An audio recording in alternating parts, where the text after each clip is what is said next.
السلام عليكم متابعي دراما سبورت. مباراة رائعة، مباراة جميلة من أهلي حلب. ما فيني أحكي أي كلام سوى بأن نتيجة التعادل عطفا على الشوط الأول غير مستحقة لنادي الكويت. أهلي حلب قدم مباراة ممتازة جدا، رغم أنه نادي الكويت كان أفضل من أهلي حلب بالشوط الثاني، بس كان حتى بالشوط الثاني شفنا فريق الأهلي عنده هجمات وعنده فرص وكان ممكن يفوز بالمباراة. طبعا الامور اللي صارت هي متوقعه جدا، الحاله البدنيه متوقعه، المشاكل الذهنيه متوقعه وحاكين عنها حتى بمباراه الفتوه والنهضه العماني، فبالتالي ما بدنا نكرر كثير من الكلام اللي بدنا نحكيه، لان انتم بتعرفوا الظروف وبتعرفوا شو صار بتاجيل الدوري. على كل حال، قبل ما نفوت بالتفاصيل ونحكي بشكل مفصل عن مباراه اهلي حلب والكويت الكويتي اللي انتهت بالتعادل الايجابي 1-1، بتمنى إذا عجبك الفيديو تعمل اشتراك بالقناة، تفعل زر الجرس، ولا تبخل علينا باللايك. يلا على التفاصيل.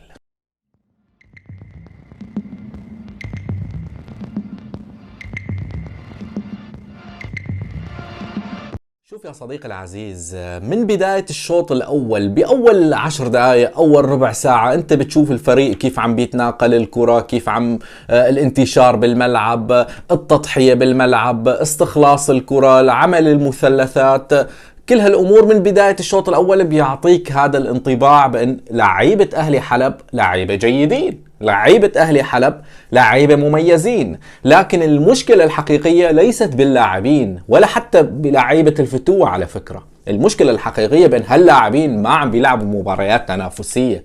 لو لعبوا مباريات تنافسية صدقا، فريق أهلي حلب وفريق الفتوة وأي نادي سوري، نحن ما نبي أقل من بقية الأندية اللي عم تلعب ببطولة كأس الاتحاد الآسيوي. ما راح أحكي عن دوري أبطال آسيا، في فوارق شاسعة، لكن بكأس الاتحاد الآسيوي نحن ما لنا بعيدين عن هالأندية، في مستوى متقارب. هي المشكلة الحقيقية بأن لاعيبتنا مظلومين جدا. اليوم شفنا محمود نايف، شفنا أنس الدهان، شفنا محمد ريحانية، شفنا زكريا حنان، شفنا أمجد فياض، شفنا إبراهيم الزين، شفنا كمارة، شاهر الشاكر تألق.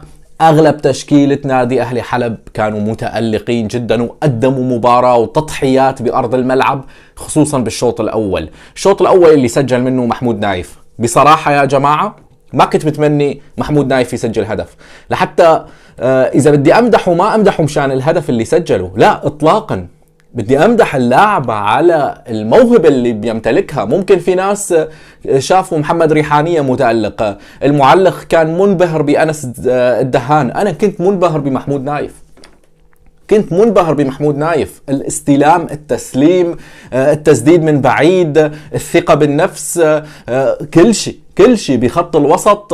هو أكيد مارك فوت اعتمد عليه كظهير يمين، لكن محمود نايف بخط الوسط إبداع. تسديداته بتذكرني بصلاح شحرور لما كان بيلعب مع أهلي حلب، وحتى بيوسف شيخ العشرة، مع يعني الفوارق اللي يوسف شيخ العشرة كان بالرجل اليسرى، أما محمود نايف باليمنى، وقذيفة وجاب هدف جميل جدا. الهدف اللي سجله نادي أهلي حلب كان مستحق بالشوط الأول. كان أهلي حلب مسيطر على الكويت، ما شفنا نادي الكويت، وكان بدنيا جاهز. ليش كان جاهز بدنيا لمدة 45 دقيقة؟ لأن وصلوا للسعودية يوم السبت، وحكينا عن هاي النقطة، بأن أهلي حلب بهاي المباراة ممكن يكون جاهز أكثر من المباراة السابقة اللي وصل قبل المباراة بيوم أو يومين وسفر و40 ساعة بالباص، فكان الموضوع صعب جدا. لكن بهاي المباراة تحديدا كان في تحضير جيد للمباراة، 3-4 أيام أنت موجود بمكة المكرمة، فبالتالي شفنا أهلي حلب قادر أنه يلعب 45 دقيقة بشكل ممتاز. طبعا اليوم تألقوا الجميع، اليوم حتى زكريا حنان كان جيد. ليش كان جيد؟ لأن أنس الدهان ما كان عم بيرجع بشكل جيد إلى المناطق الدفاعية، ما كان عم بيساند حتى محمد ريحانية، فكان عبء على زكريا حنان وأمجد فياض. الأظهرة قدموا مباراة رائعة، إبراهيم زين وكمارة قلوب الدفاع كمان مباراة ممتازة. شاهر الشاكر تصدى لكرات، انا ما بدي اظلم هاللاعبين اللي قدموا بالخط الدفاعي مباراة ممتازة. أنس الدهان نعم كان الاستلام، التسليم، المهارة مع محمد ريحانية ومحمود نايف وحتى أحمد الأحمد عليش، يعني قدم مباراة جيدة بالشوط الأول. دائما عم بحكي عن الشوط الاول، وبدي احكي عن نقطة اباتا اللاعب المحترف اللي شفت بالتعليقات على حسابي على الفيسبوك الناس عم تنتقد اباتا المحترف. بطبيعة الحال الشوط الثاني مشكلة حقيقية الفتوة عم بيعاني منها أهلي حلب. الموضوع الذهني هو نتيجة عدم اللعب المباريات التنافسية. لما بحكي إن يا جماعة الدوري والتأجيل المستمر للدوري، في ناس عم بتقول يا عمي على هذا الدوري يعني يلعب مباراة ودية مع أي نادي تاني وبلا هذا الدوري. يعني لا، في ناس ما بتقدر أهمية الدوري رغم مساوئ الدوري، رغم كل الموبقات الموجودة بالدوري. أهمية الدوري تكمن بأن في تنافسية. اللاعب ما عنده هاي التنافسية، فبالتالي بالشوط الثاني بيحتاج لهاي التنافسية، بيحتاج لهاي الحالة الذهنية. الحالة الذهنية غير موجودة. نعم أهلي حلب مع الكرة كانوا رائعين جدا، مميزين جدا، لأن في موهبة وفي لعب جيد وفي انضباط وفي انتشار جيد. يعني انشغل عليه من الكابتن معن الراشد، لازم نعطي كل ذي حقه. انشغل عليه كنوع من الانتشار، كان جيد جدا. لكن الحالة الذهنية هاي ما فيك تعطيها إلا إذا كانت في مباراة تنافسية عم يلعبها اللاعب، إلا إذا كانت في مباراة تنافسية. فعدم وجود المباراة التنافسية بتخليك بأي لحظة تلاقي في خطأ فردي من لاعب، عدم وجود تغطية من لاعب، من دون كرة الفريق بشكل عام بيعاني. هاي هي الحالة الذهنية، لأن هو بيعرف الخطة، هو بيعرف الطريقة، هو بيعرف وين لازم يكون موجود، لكن ما نجاهز لا بدنيا ولا ذهنيا. فهاي المشكلة. يعني أنت بأول ثانية من الشوط الثاني جابوا علينا الكويت هدف التعادل، وبعدها انضغط على فريقنا. كان في تباعد بين لعيبة خط الوسط وخط الدفاع، فكنا عم بنلاقي هجوم ورعونة. يعني إذا بدي أحكي عن الكويتي، يعني أنا ما شفت فريق عنده رعونة بخط الهجوم مثل الكويت. من أسوأ الفرق اللي عم شوفها حاليا ببطولة كأس الاتحاد الآسيوي بخط المقدمة. يعني كان ممكن يسجلوا 3 إلى 4 أهداف على فكرة. يعني ببعض الهجمات المرتدة فيك تسجل 3-4 أهداف. كان فريق الاتحاد غير قادر على العودة للخلف، لأن ما بدنيا منهار. مع الكرة فريق جيد، من دون كرة فريق منهار. بالشوط الثاني ما الكابتن معن الراشد عمل تبديلات، حسن شوي من الناحية البدنية بعد دخول عامر فياض وبعد دخول عبد الله النجار. تحسن شوي الفريق، حسن الدهان دخل كمان، حسنوا شوي من الناحية البدنية. الفريق كان منهار واقع. يعني أي فريق آخر كان ممكن يجيب 2 و3. برجع وبقول السبب ليس اللاعبين وليس المدرب، السبب هو تأجيل الدوري عم بيتسبب بهاي الكوارث اللي عم بنشوفها لدى مستوى اللاعبين. يعني بصراحة مظلومين هاللاعبين. يعني محمود نايف، أنس الدهان، زكريا حنان، كل هاللاعبين محمد ريحان مظلومين. بنادي الفتوة نفس الأمر، مظلومين هاللاعبين. ما عندهم حالة تنافسية، حالة ذهنية غير موجودة، لياقة بدنية غير موجودة. كيف بدك تشتغل على هذا الفريق؟ بدك دوري تلعب فيه، مباريات تلعب فيها. فبالتالي بصراحة يعني هاي هي المشكلة الحقيقية. كانت لياقة بدنية لا أكثر، لكن كأداء فردي وكانتشار كانضباط مثلثات، لا، أهلي حلب اليوم قدم مباراة على الأقل بالشوط الأول للذكرى ممتعة جدا. بخصوص فيكتور أباتا اللاعب الأجنبي المحترف، شفت كثير انتقادات على اللاعب. يا جماعة اللاعب المهاجم بيحتاج لعدد كبير من المباريات. أعطيني كم مباراة لعبها فيكتور أباتا مع أهلي حلب. ما فيك تقارنه مع اللاعب الموجود بالدوري السوري. يعني محمود نايف وأنس الدهان وحسن الدهان من فريق الشباب إلى فريق الرجال، مع أمجد فياض، مع عامر فياض، كل هاللاعبين عم بيلعبوا سنوات مع بعض، منسجمين. مع محمد ريحاني فريق منسجم. فلما بتجيب لاعب محترف أنت بتحتاج لوقت. كرة القدم مختلفة عن كرة السلة. كرة السلة 5 لاعبين فيك تجيب اللاعب فورا بيفوت بالمنظومة. بكرة القدم الأمر مختلف.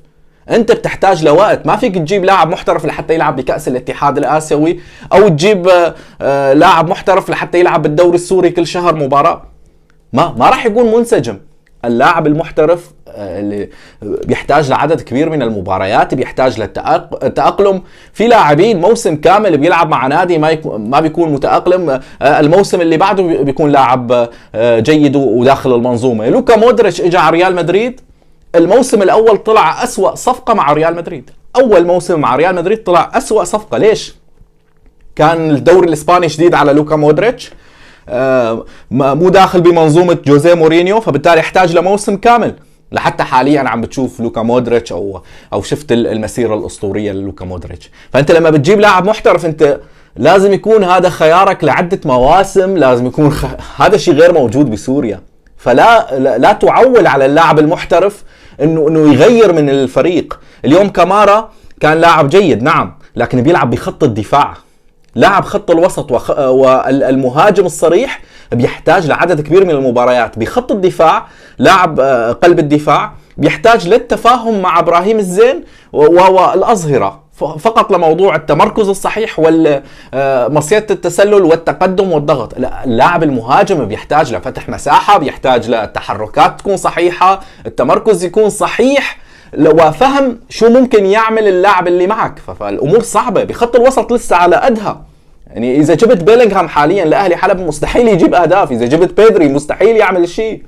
ليش؟ لان انت ما عم بيلعب مباريات، فقط تدريبات وتمرينات وتدريبات ويلا يا شباب وفريق الاشاوس. لا، ما بيصير هذا الكلام. فلذلك ما فيك تلوم اللاعب المحترف. كرة القدم مختلفة عن كرة السلة. ما فيك تجيب لاعب محترف لحتى يلعب ببطولة كأس الاتحاد الآسيوي فقط. بدك تجيب لاعب محترف يكون معك موسم كامل، ويكون بناء على توصية ورؤية مستوى ورؤية إحصائيات ورؤية أرقام لحتى تجيب اللاعب المحترف يلعب معك. الأمر ما سهل إنك تجيب لاعب محترف $10,000 أو 20 أو 30 أو 40. بدك تجيب لاعب محترف تلاقي الإحصائيات، الإصابات، كل شيء لحتى تجيبه وتعتمد عليه موسم موسمين يشيل معك الفريق. اللعيبه اللي معه يتعلموا منه. كيف بده يتعلم اللاعب من فيكتور أباتا اذا أباتا اساسا ما عم بيلعب ما عم بيلعب مباريات؟ يعني بده يتعلم منه بالتدريبات فقط؟ لا يا جماعه، ما فيك تظلم اللاعب المحترف الموجود. حتى جوزيف، ماركوس جوزيف لاعب نادي الفتوة او اي لاعب محترف ما فيك تظلمه. انا بتذكر لما كان الدوري السوري بيستقطب محترفين من العراق، من افريقيا، كان اللاعب بيضل بالانديه سنه سنتين ثلاثه. فابيو مع نادي الكرامه، لعيبه اهلي حلب اللاعب الفنزويلي موسم كامل، لكن كان عم بيلعب مباريات الدوري السوري، كان مباريات وبطوله كاس الجمهوريه كل 3 ايام في مباراه فكان عم ينسجموا اللاعبين. فلذلك يا جماعة أنا ما بدي إياكم تظلموا فيكتور أباتا وتظلموا أي محترف. هاي هي المشكلة، إنك أنت ما عندك دوري، رغم موبقات الدوري أنت بتحتاج لهذا الدوري. نقطة، انتهى. على كل حال، ألف مبروك على هذا المستوى. نعم التعادل ممكن ما يكون مرضي، لكن ألف مبروك على المستوى. لعيبة ممتازين، أعطوني جرعة من التفاؤل، وبتمنى يعجبكم الفيديو، تكونوا بصحة وخير وسلام.